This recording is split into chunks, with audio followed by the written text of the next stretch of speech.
Mr. J. Abdallah, Global Director, Cybersecurity Services at Schneider Electric, to present on securing your digital transformation. Welcome, Mr. Abdallah. Okay, good morning.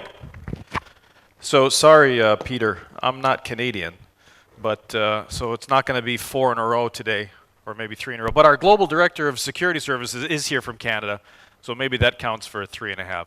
I apologize.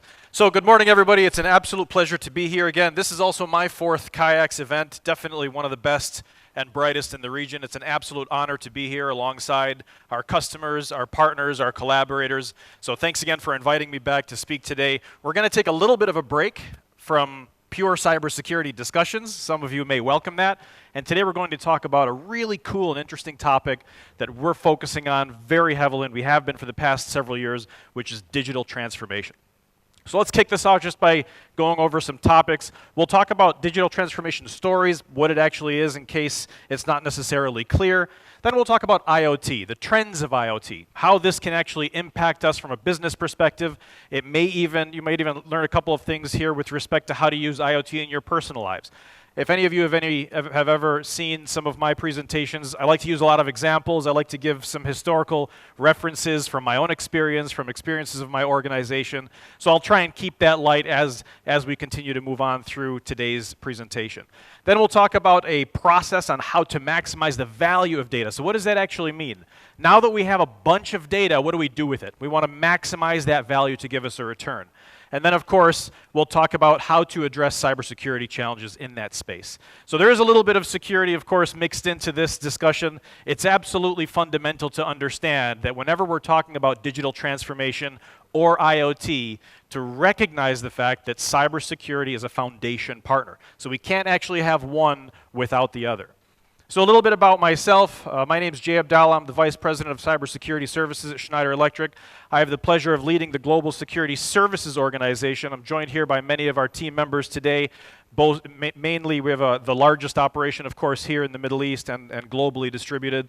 I've been doing this since '99, so a little bit over 20 years now. Learned a couple of things along the way. I've been around the block a couple of times with respect to enterprise information technology, information systems, starting off in the engineering and moving my way up into consulting, and then, of course, into services and leadership. So I guess we can start this off really by talking about the fact that when we talk about change, we recognize that sometimes change may be a difficult pill to swallow. Now, it's easy to pick on Nokia, right? It's easy to talk about what happened, where was that digital transformation mindset when we shifted from the priority of voice into data. In the 90s, of course, Nokia was the leader. They were the ones to beat. Everybody was talking about Nokia. It was featured in movies.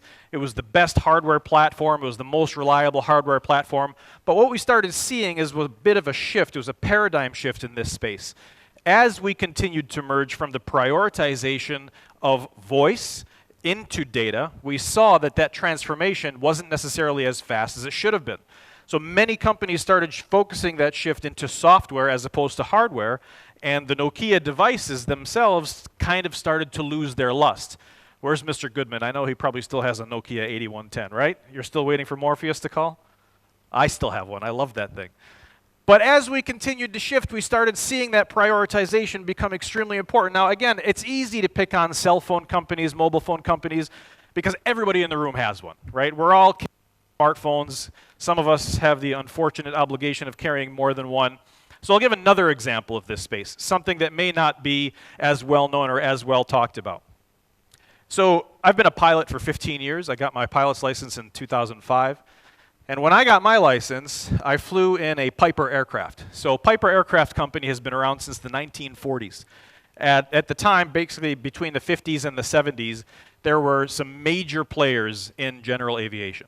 There was Cessna, there was Piper, there was Mooney, there was Beechcraft, and there was Grumman. Now, these are all companies that sold thousands upon thousands of their aircraft. And what you can see just by looking at that group is that the majority of them don't exist today. So Beechcraft shut their doors. They were actually acquired by Cessna. Piper filed for bankruptcy. They're now under restructuring. Mooney actually and Grumman both shut down, Mooney just last week. So we can start to see that when we're talking about digital transformation, accepting of the fact that change is coming whether we like it or not, we can see that it absolutely will have an impact on our business. So who's the new player in town? The new sheriff is a company called Cirrus. Now this company only came onto the market in 1999. They started selling airplanes in 1999. In aviation terms, that's nothing. And Tom, I'm sure you can back me up on that. When we talk about these legacy platforms, the vast majority of the commercial airliners, at least in the US, these are still running 1960s technology. Cirrus came on board and said, we're going to do two things. Number one, we're not going to build a single metal airplane. Everything we're going to do is going to use carbon fiber. The second thing we're going to do is put a rocket in every single one of our airplanes, standard. So people thought, these people are nuts. These guys are crazy. Why would they put a rocket in the back of an airplane? And I'll tell you why. Because in 1980, there was a gentleman that was flying a very small propeller-driven private aircraft, and he lost his engine. Actually, if I read the story correctly, a piece of the aircraft actually broke off, and he fell 400 feet. And somehow he survived. And he said, I don't want anybody to ever go through that feeling that I just went through. So he invented something called the BRS. It's a ballistic recovery system. So he basically tied a parachute to a rocket and put it in his airplane. Everybody thought he was crazy too. Today, every single Cirrus that is sold around the world, and they are the #1 manufacturer and the #1 designer of private aircraft today, every one of them is equipped standard with a ballistic recovery system. It's called the Cirrus CAP system. They just finished their 6th generation propeller airplane in 20 years. That's one about every few years, which is almost ridiculously fast. They've also just moved on to their 2nd generation of private jet. It's the least expensive private jet in the world at $2 million, and the operating cost is a fraction of what you'll see with the rest. So these guys get it. Apple got it. Digital transformation was absolutely a part of their business strategy, and it absolutely become critical not only to their survival, but for them to lead the market space. So let's talk about digital transformation. There's a lot of course, misnomers. Sometimes it's not necessarily understood. The truth is that it's basically the exploitation of emerging technologies. We talk from a security perspective to exploit vulnerabilities and find our way into network subsystems. Obviously, we talk from digital transformation perspective about the fact that we want to exploit these emerging technologies, but use them in an intellectual manner and use them to help our business. I'm guessing nobody in the room here today came to understand new and emerging technologies when it comes to security, technologies that are going to revolutionize the way the cybersecurity industry is, or learn about any new standard or any new layered infrastructure. You're here to protect your business. Because at the end of the day, that's what matters. We're protecting our business, ensuring its continuity, which of course has serious national impact. So that's the truth when it comes to digital transformation. What are the myths?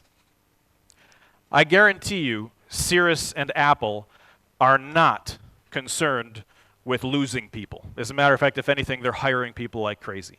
So it's certainly not meant to reduce headcount. It's not meant to disrupt your business. I think that's the biggest takeaway here. Digital transformation is all about making sure that you can capture that latest technology and emerging threat, understanding your business processes, and making sure that that can be used to further along your business. So we're not only talking about keeping ourselves alive, but we're talking about sustainability and growth. And ultimately, that's what digital transformation is all about. Then, of course, we look at the trends. So digital transformation, of course, focusing on increasing data. So that customer data is going to consistently pile up. We need to know what to do with it. Because data by itself is almost useless to us unless we know how to read it. And we're going to talk a little bit about sensing and cloud-based storage, etc., in just a moment. We also want to make sure that, indeed, it is following emerging tech. I'm not saying that critical infrastructure, especially oil and gas sector, petrochemical sector, nuclear power industry. I'm not saying that we should be looking at the bleeding edge of technology, but I am saying that if we're not investing our research and development dollars, if we don't have divisions that are dedicated to understanding these technologies, we are doing ourselves a disservice. So it's extremely important to understand the fact that when it comes to emerging technologies, we start to look and find ways how that can help our business moving forward. So let's talk about IoT. How many people in the room are using IoT at home? The only people brave enough are the front row to say yes. Come on, everybody's using IoT. How many people have connected Nest devices, right? Here we go, over here. The security guys are the ones that are saying yes. So just in my small little condo that I have in the US, I've got a few different IoT devices, and I've been able to find ways. First of all, there is a way to securely connect. Don't let the myth that as soon as you plug in a device to the internet, that means that you're immediately insecure or there's a way for hackers to get in. That's not necessarily true. There is absolutely a way to do this in a very secure manner, and I'm happy to answer those questions as to how to do that a little bit later. But when we look at digital transformation, especially when it comes to IoT, we start looking at process efficiencies, right? My furnace is 42% more efficient than it was last year, and my hot water tank is 39% more efficient. These are just two of the many examples because I'm using very basic connected devices that gives me access to the data. There's analysis on that data. I read it, I make decisions accordingly, and I'm able to save myself some money. So when we look at it from a trend perspective, first of all, we have to understand the definition. Connecting hardware to the internet that eventually provides you with data. Data that will help you to run your business. But what we want to do for the purposes of this discussion is cross-reference that with some very important technologies. So here, we start talking about these 5 new technology transformations. We're looking at mobility. Everybody wants to have access to this data from anywhere. That means we want it on our tablets, we want it on our laptops, we want it on our mobile devices. Having access to that data is extremely important, but in order to have access to that data must be centrally stored. Now again, when we talk about cloud, that doesn't necessarily mean it's got to be with Amazon, with Google, with Microsoft. It's got to be somewhere central that you can have access to it. So there are such a thing as localized cloud. There are such things as secure cloud, private clouds. It doesn't necessarily have to be on the internet, depending on what your business requirements are. But having access to that data is extremely important. Then we talk about sensing. So Schneider Electric's been around for over 180 years. One of our biggest market segments, of course, is developing hardware for sensing technologies. We want to make sure that we're collecting the appropriate data, but at the same time, we want to know what we're looking for. So that's why in the field level, it's extremely important to understand sensing so that we can start to take these steps and collect the data accordingly. Of course, once we pile up on that data, we need to know what to do with it. And that's where analytics comes in. That's where software comes in. Because here, when we start going and parsing through this data and we recognize something we don't know, we need to make the appropriate decisions that will research that. When we recognize something that is bad, we need to make the decisions that will stop that. And when we recognize something that is good, we need to make decisions that says, do more of that. That is all about the power of analytics, and that's why it's extremely important to have these software platforms that can help make sense of the data that will ultimately communicate to the appropriate people, to the business leaders, that helps you make the appropriate decisions. Now, of course, as we mentioned before, cybersecurity is absolutely fundamental to the story. We can't have one without the other. Like I said in the beginning, there is a way to utilize IoT and the industrial IoT by making sure that we are following our basic methodologies of cybersecurity. So let's talk about translating that data. What happens then? So first of all, we want to make sure that our operators are empowered. That means we got to give them the right training, we got to give them the right tools, we got to give them the right technology. Great, we've done that. Now what do? We want to optimize our assets. There was a slide a short while ago that says your asset management is never really done. And that was a great comment. That's a very accurate comment. We always want to make sure that we are dynamically discovering. Understanding what is in the field is what allows us to equip ourselves with the step number one to begin understanding how to take advantage of these technologies and, of course, how to optimize these technologies. We need to know what's out there.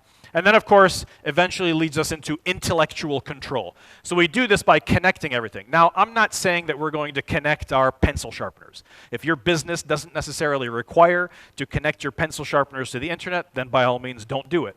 However, if there are business decisions that are necessary for you to be able to see that data, then by all means, take into consideration the connection of those assets. It's extremely important to recognize that that is step number one. Everything does indeed need to be connected. Of course, we move from there into collecting that data. And like I said before, it doesn't have to go directly to the cloud, but it does have to go somewhere. It can't stay localized, because if it's localized, you don't have access to it. And if you don't have access to it, you can't make business decisions accordingly.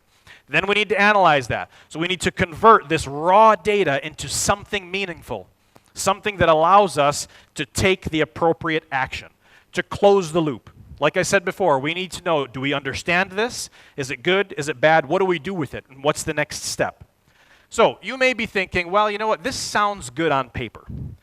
But have you actually done this before? And the answer is absolutely. We've been doing this for quite some time. And I can show you an example with a neighboring country, similar industry as well, where we have implemented exactly these methodologies, exactly these tool sets, understanding the value of digital transformation and software. And I'll show you a short video of that just now.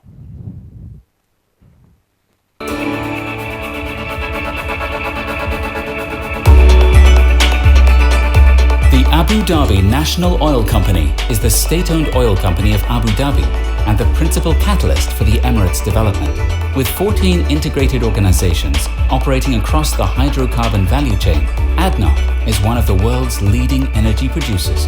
We are an energy company of the future. We produce around 3 million barrels. We can go up to 3.5 million barrels. But associated with that is a huge amount of gas, almost 10 billion cubic foot of gas that we produce. ADNOC is maximizing value from reserves and operations, and helping to drive its digital transformation is Aviva. No stranger to global market volatility, oil and gas producers are using industrial IoT, big data, advanced visualization, and artificial intelligence to integrate and maximize return across asset and operation value chains. With Aviva, ADNOC combines cutting-edge technology with industry expertise and proven experience, a concept they call Oil and Gas 4.0. ADNOC's Panorama Digital Command Center is a fully integrated, real-time data visualization center that empowers ADNOC's sharpest minds to gain insights, unlock efficiencies, and identify new pathways to optimizing performance.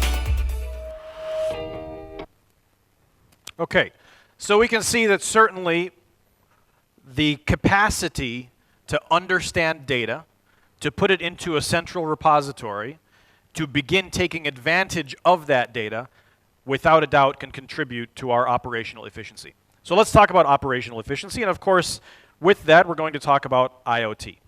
So by 2020, the global population will be close to 8 billion. I think it's 7.8 billion people. However, by that same year, we're looking at approximately 50 billion connected devices. So let's take that into consideration for just a moment. If we've got so many connected devices that have access to the internet and so much data that's coming in, take into consideration the first day when we were talking about the CEO panel that was up here, they mentioned, let's talk about IT versus OT, right? And the very first word that came out of one of the gentlemen's mouths was, they don't like each other. Do you remember that? The reality is that has been the typical nomenclature for several years. However, when we take a look at statistics like this, we have to recognize the fact that if we don't find ways to converge these two network infrastructures together, we'll never be able to take advantage of the data. So, when we talk about convergence, we talk about IT and OT convergence. This is one of my favorite topics. This has a direct impact from a budgetary perspective. So I'll give you two examples. One of them is in the Middle East, and one is in Western Europe, two completely different industries. Customers come to us and say, okay, so I've already invested in my IT infrastructure. I've got a multi-million dollar or euro network infrastructure that does central authentication and endpoint protection and secure remote access.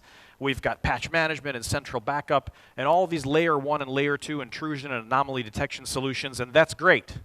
But I want to start being able to take advantage of what I have in the OT space, but I don't want to reinvent the wheel, and I certainly don't want specific line items that are going to require me to plan for it in advance by using capital expenditure. So what do we do about that? How do we converge together? Now the reality is, also on day one, there were many different discussions that said, well, the security in IT is very different than the security in OT. And I'd like to ask this group of security guys over here, is that a true statement? Would you agree with that? Some say yes, some say no. I say no, because security is a common language. What is different when it comes to comparing the security capabilities and the technologies in IT versus OT are, number one, the exceptions, number two, the compatibility, and number three, the prioritization.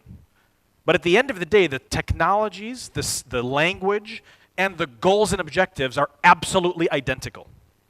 So this myth that we can't converge and we can't talk to one another is exactly that. It's just a myth. Because when we find ways, using those two examples that I had mentioned in Western Europe and in the Middle East, when we find ways to converge these two worlds together, this is where you can start making effective decisions. Why? Because it's not going to break the bank. What you already have is what can be used and what can be used to design your networks of the future. So, we talk about fundamentals of making sure that the business is running effectively. There's 4 points here. First is the protection of critical digital assets. Second is avoiding regulator penalties. Now, Layali was on stage yesterday talking about the Kuwait National Cybersecurity Strategy. I loved hearing that.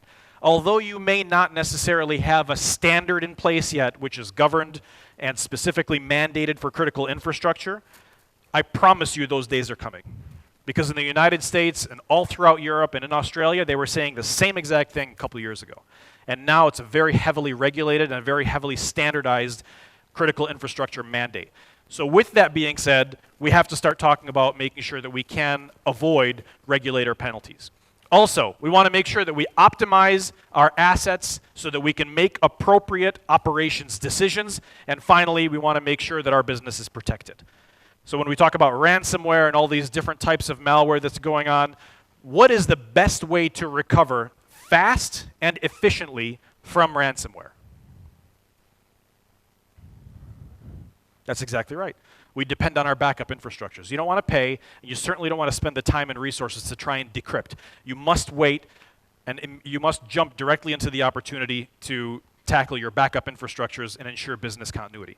So what is Schneider Electric doing about this? Of course, we have the end-to-end EcoStruxure cybersecurity open platform. This is really taking into consideration from product design, using our own internal penetration testers, vulnerability analysis, etc., for the products that we design from start to finish in a secure manner, but it goes far beyond that, because it starts going into system deployment within our customer environments. Then it moves into the partnerships that we have, many of whom are represented today. We're not here doing this alone. We're looking for best-in-class partners that can help us along the journey and integrate that within the OT networks that our customers are running. And then, of course, finally, is the services portfolio. I truly believe that a services organization cannot exist unless these first three fundamentals are very clearly and very specifically made into operational priorities. They simply can't exist without having secure by design functionality from a product perspective, system deployment, and of course, having an ecosystem of partners. So who are those partners? You know, you guys know them. They're pretty much the main players when it comes to the thought leaders in the cybersecurity space. These are some of the technology partners that we're currently working with to help provide the appropriate level of security basics, and then, of course, far beyond. So, one of the final slides that I'd like to talk about is how to strengthen our cybersecurity. Now, I kind of wish that this first arrow here was the last. And the reason is because we want to come back and talk to it about the fact that strong cybersecurity is without a doubt a business requirement. And the last story that I'm going to tell will show you why that's the case. But we also talk about the fact that securing the data when it's in transit and at rest, is absolutely critical. We want to make sure that in order for us to harness its power, it's got to be secure, right? And then, of course, from our perspective, we're not just looking at this from a solutions perspective. We're not just looking at this from a project perspective. We're looking at this from a thought leadership perspective. We're looking to find ways that we can help our customers make more efficient business decisions. And that's why digital transformation is absolutely important. When we talk about a strong business requirement, has anybody in the room ever heard of Mossack Fonseca? Tom, you're not allowed to raise your hand. Okay, so Mossack Fonseca is a law firm. It's a law firm that used to operate out of Panama. It was owned by two lawyers. One guy is a German guy and one guy is from Panama.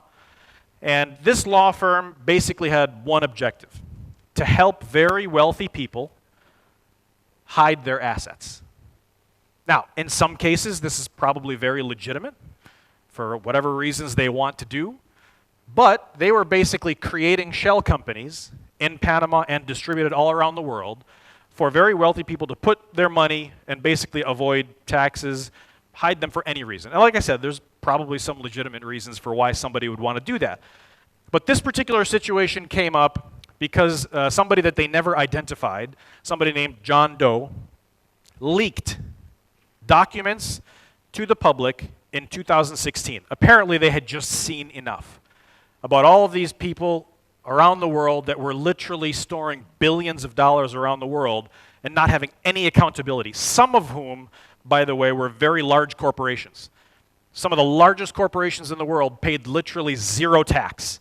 And whomever this John Doe person was felt like they had enough. They published the papers and it became known as the Panama Papers scandal. So I'm going to give you just a little bit of background about this story. There's a movie called The Laundromat. It's available on Netflix if you'd like to see it, which will give you some more insight, and hopefully we'll get to learn a couple of things about this particular situation. So what did John Doe say about us? More than just a cog in the machine of wealth management, Mossack Fonseca used his influence to write and bend laws worldwide to favor the interests of criminals. Now, we didn't write the laws, we just wrote contracts. And isn't John Doe the criminal here, the thief of privacy? 25 years of hard work wiped out in a news cycle.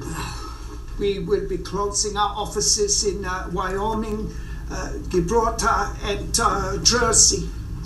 In retrospect, I think we could have spent more on cybersecurity. Yeah.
So obviously the list goes on and on. I chose to cut it short. You're welcome to do the research on your own. I don't recommend doing so without a VPN. But anyways, with that being said, ladies and gentlemen, it was an absolute honor to be here. On behalf of Schneider Electric, my name is Jay Abdallah. Thank you, Kayaks, and thank you, Kuwait.